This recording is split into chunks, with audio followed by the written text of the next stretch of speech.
One thing that stood out to me in the interview is that while the Butt family mentioned that their oldest daughter and sister has completely cut off contact, they did not explain why she has done that.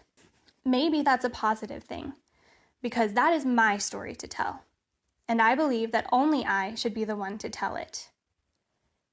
There are many reasons that I could go into, but to sum them up, I will simply say that I felt a need to protect myself and my future children from my own parents.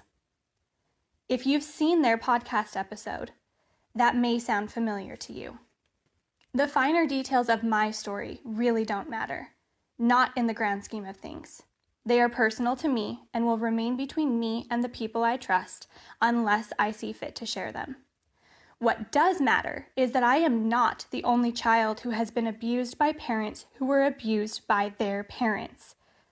I am not the only child who has been dismissed by people they should have been able to confide in. And I am not the only child who has estranged themselves for the sake of their well-being and that of their own children. You may be familiar with the statement that hurt people hurt people. Yes, they do, but they don't have to.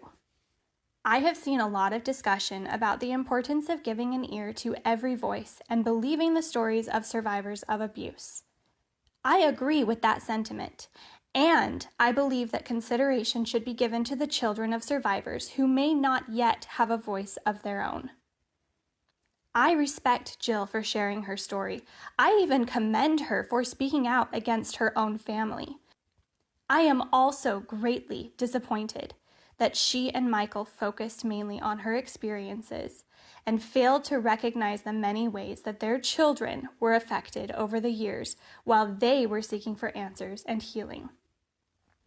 I am enraged by the system they were both raised in that enabled and protected abusers and encouraged children to be placed in situations where abuse was not only possible, it was highly probable.